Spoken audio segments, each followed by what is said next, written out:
driving a car. Man, I don't think I'm going to do this much longer, but I'm thinking of having me for the opportunity to be able to see you guys then to be able to do this, to put a little extra money in my pocket. Being a chauffeur is pretty cool, man, but some of the co-workers, well, there's one guy in particular, I'm telling him, and somebody going to mess around. I'm going to be like my boy. Retire, I might get fired. Because, some people got to know how to talk to me. You know what I mean? On some bull crap. I really don't feel like going in there after I talk to the cat. But I'm going to talk to a homeboy who works there who hired me, and I'll let him know what happened. Nevertheless, I'm going to go in and get that money. Seems like we got some pilots and whatsoever. I'll probably be picking up from this airport. I'll probably be taking two to the airport and then picking two up from the airport and taking them home or somebody else. I'm not sure what it is. So I never did that before, so it's worth checking that out. But in the meantime, I'm chilling back here in the lab, man. I set my lab up another way. I added my keyboard that used to be sitting out in the living room is now back here. One day I woke up in the middle of the night thinking about this other keyboard I was trying to buy from this guy. I'm like, yo, I still ended up buying it because I was trying to sell a guitar and I bought the guitar. Anyway, and so I said, well, you know what? I wonder what would happen if I take the keyboard, because it's a full-size keyboard. It's different from the keyboard I have now, which is stand up in the corner or on the side. I said, what if I want to know what this made me do it. So I got up, man, and somehow got this freaking 50-pound keyboard up on this desk. I didn't know it was going to fit, but it fits pretty good. And I took the other keyboard and I put it back there. So the other keyboard that I used to use, now it's back there chilling, but I still use it for the sounds because I like the sounds in it. But the other keyboard I'm trying to get now, has some good sounds in it too, man. But I ain't got the one, so just have to bypass that. I'm going to get one eventually. If I don't even buy that one from the guy, I'm going to get one eventually. It's called the Yamaha CP, Reface CP. I know you guys don't. What the heck is a Reface CP? Don't even worry about it, man. I was just saying it because it's part of my conversation, just in case I want to share this with somebody else. In the meantime, you're going to get out here and do a little chauffeuring and whatsoever, man. Chilling. Holla at your boy. And, the fragrance. That's really why I kind of got on here. If y'all look at the video I did yesterday, I was down Perfumology. I went to Saks and looked around, see if they had something there I really liked. And I didn't grab anything, but I saw some things that I liked. So, I didn't get anything. Excuse me. I'm yawning, man. Just got up. Get ready to do some whatchamacallit before I leave up out of here. Leave up at 11. Another half hour and head on out. Got to pick these people up around 1:30 or something. Anyway, so I just started smelling when I got down there. So you check the video out. I was in there. I was out. I was more out of the video than I was in it. But I was just smelling different fragrances. I went to smell the fragrance from the event the other night with Fabrice from Center Woods. And I got to smell the apricot. So I like the apricot. Those was pretty good too. But I wanted to get sample all of them, but I ain't had time. So I didn't get a chance to get a sample all of them. But the apricot is nice. In fact, I was going to buy the little dip, but there was another female in there, a customer, and she ended up buying it. Man, he said, we only have one more left. I'm like, yo, and she bought the last one. So I meant to get a sample of that, but I ended up getting a sample of King Cobra. Because I knew that was one of the latest that zoologists brought out. And man, I really like it. But now it's starting to remind me a little bit of La Crema by Liquid Imagineers. It has that kind of vibe. It's got some nice notes in it whatsoever. I was talking to my man on the phone. I talked to my man Asa last night, chatted with him on the way back in. Told me we need to get together. I need to come down to Virginia and do the fragrance there. Excuse me, I normally do sometime during the year. I ain't been out there in 2 years since I've been retired. And then my man A to the Deuce called me from Lansing, and we started talking about it. He was like, yeah, man. I can see he didn't say it like that because he don't talk like that. But pretty much he was like, oh, I see why you like that. I see why you like, he looked up the notes. I see why you like that King Cobra because it got the incense in it and bada bing, bada boom. And it does. And like I said, it almost smells like La Crema. Maybe later on, I'll just, when I get back home, I'll kind of compare the two. But right now, I just had King Cobra on.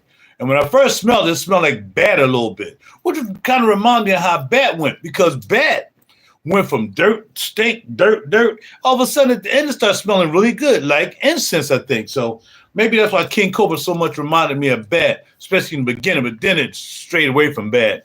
But it did have dirt in it, the same thing that Bat has in it. So King Cobra to me and Bet may not be totally the same, but I can see where that formula may have like deviated a couple of notes to make it smell different. You know what I mean? Because snakes are in the dirt. That's what cobras do. They're around the dirt. So you got to add some dirt in there. I forgot what they call it as a note. So yeah, so that's what I'm wearing today. Bam. And like I said, I'm ready to bang up out of here. I got to go get me some Dunkin' Donuts and a coffee to get the day started.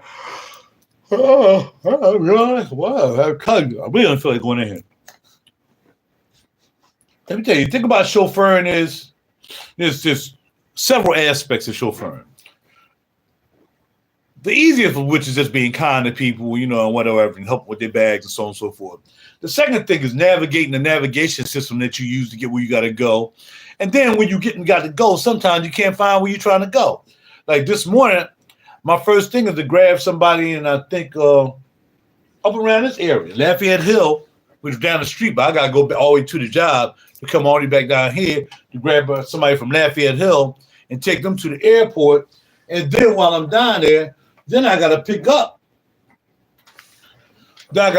Somebody from the airport and bring them and bring them back to wherever. I forgot where I'm going, Furlong or something like that.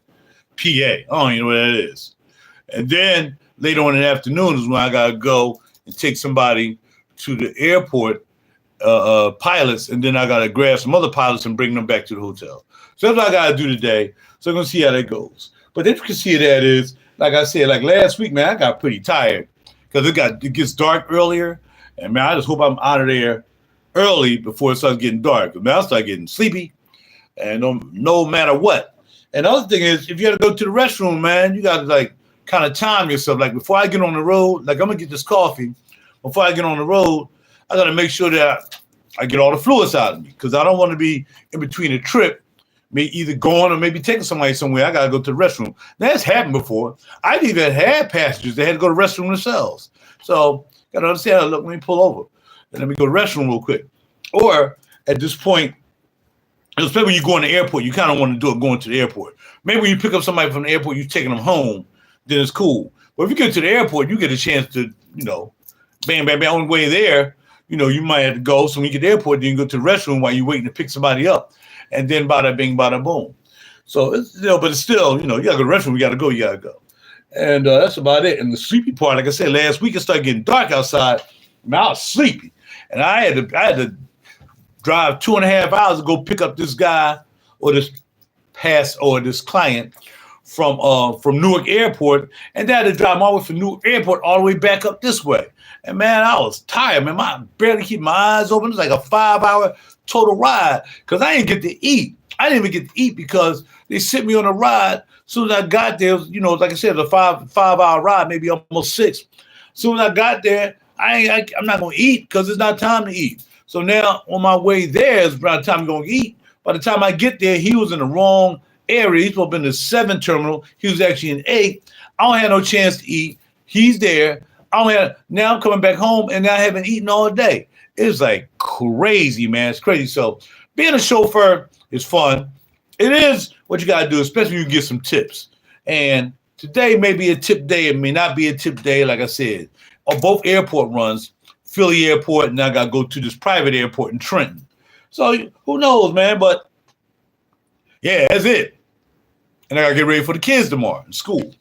So again, the chauffeur job is pretty cool. But I think right now, I'm going to actually start to look for something else that doesn't require me to be on the road as much. Being on the road is cool. You know, safe drives. You got to keep your eye open. And I think this will make you tired too, because at night, you know, you got other people riding, driving like they're out of control. You got to keep your eye on other people driving. It's dark. You got to make sure you cool. You got a client in the back. Ain't like I'm just driving back on a humbug unless I done dropped off the client. Now I'm driving back on the humbug, you know, back to the job and you know, dropping the car off.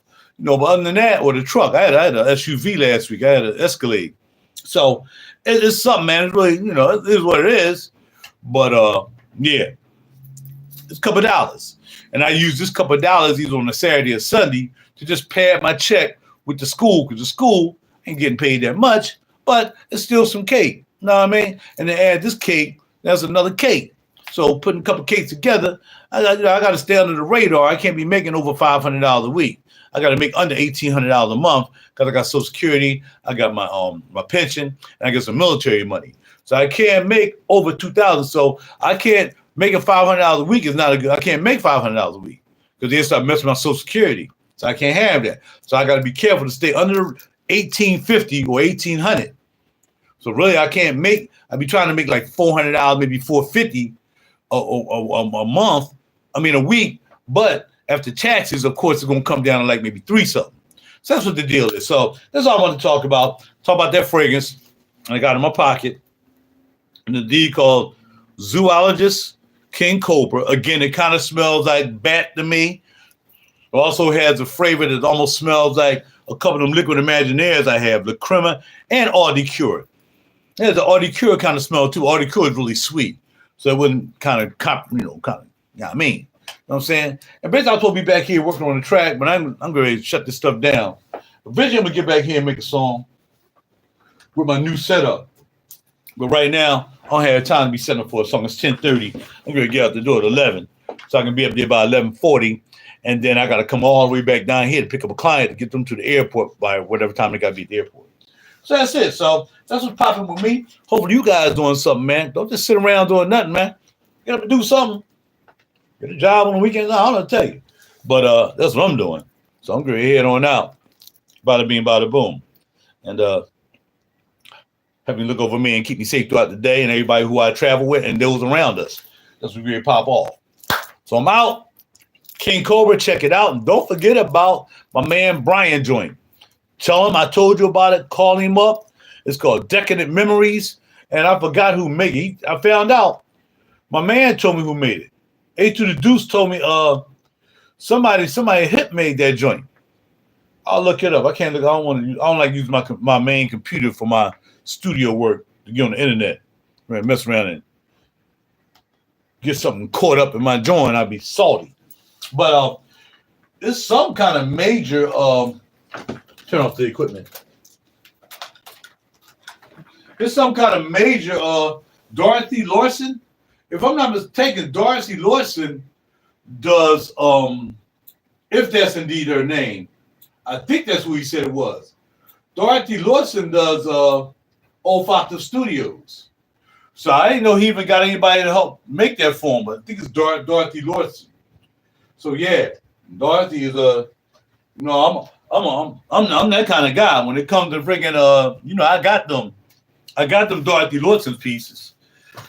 Portrait, auto portrait, and what's the other one I got? The plum joint. You know what I mean? So yeah, Olfactive Studios. I think she helped them make that. Oh, I gotta shut down one more computer.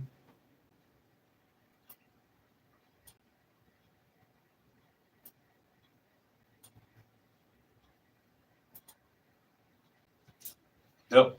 So yeah, we'll see. I'll show off the PC. Holler at your boy. I said shut off. Yes, I would like to shut off. Shut down. I'm gonna let that shut off by itself when I cut it off, like I always do. Cut this TV off. Man, I'm looking at some crazy stuff, man. This guy, I don't know, man. It's something crazy on TV. Man films moment after killing his baby. Weird, man. Weird.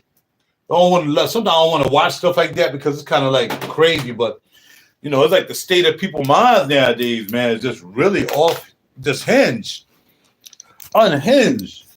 Like dudes, you know, killing their wives and stuff, man. I'm looking at them joints. I don't mean to look at them, but you know, they're right there. Dude kills his wife after he found out she's a transsexual, and wife kills her husband, find out she $100,000 life insurance policy, and man, them joints all over the place, bro.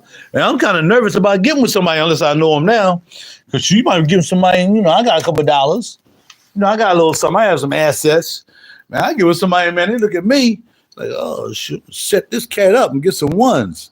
Well, then we get the ones for me, because first of all, I'm not even going to mess around and set no insurance policy up with nobody on it except my family. Well, I ain't putting your name on nothing. Nothing. But that's scary, man, to know that out here nowadays, you got people conniving. Like this one woman, she was a transvestite or something, and her sons, you know, was like, you know, the cast was like kind of prominent, whatever they were. And she no. So she had married him. He was like 90 years old, but he had a lot of money. Almost like a mill. He almost had like a mill. He almost had like, talking on the phone. Yeah, he had some bands. So even though she was transsexual, whatever, he probably didn't care because he like 90-something years old, but he assigned everything over to her. So the homies, his sons are trying to get, stop, take her off the will. That should be our money. And you 91, so they don't know if he gonna wake up the next day or what. And they trying to get set for that money. And all of a sudden my man ended up deceased, right? Hold on, I gotta get my boots. Thank you, appreciate that.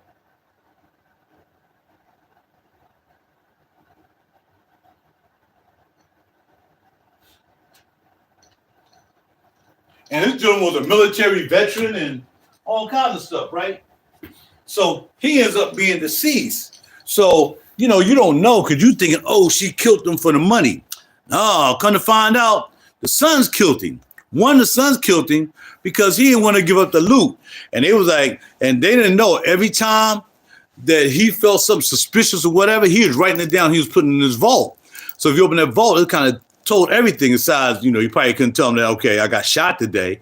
But other than that, man, there's some crooked people out here, dog. It ain't just freaking Diddy and Jay-Z and all them other guys, all them, as Cat Williams call them, them big DICK deviants. It's not just them, man. People are losing their mind, bro. It's like really sad right now, the state of people's minds. And now we got freaking drones flying over top of us and all kinds of craziness. They talking some of the drones got some nuclear weapons in them, trying to kill everybody on the planet. Because, the people who lost the election would do anything to not let this dude get in office and all the people he got getting off because he's going to find all the tapes and all the crookedness they've been doing. They all going to go to jail and they trying to stay out of jail. So, man, this world is crazy. So I'm going to keep on doing what I do, and keeping it heavenly. And, regardless of how it goes, I'm keeping it heavenly. All right. And check out these guys. I try not to look at it a lot because this guy cuss a lot, but check out this page this channel called Choo Choo X Quan. It's basically Choo Choo. His name is Uncle Howard, really. He's the uncle of Quan, which is really his channel. But them two together, man, hilarious. Now, the dude cusses a lot. He'll say, thank God and pray to God. Make sure you do it all. He'll say all that. And it's hard. He probably feel that way. But once you get him upset, the ball start going off. So check out Choo Choo and Quan. Tell them Rod sent you. CHOCHOXQUAN.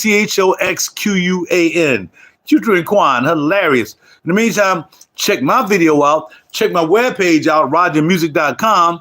And my name now is new. It's called The Narcissist because people say I'm a narcissist. So my name was the R. I changed it to the R. But now, because everybody think I'm a narcissist, I'm the narcissist. And I'm out later. I got to go to work.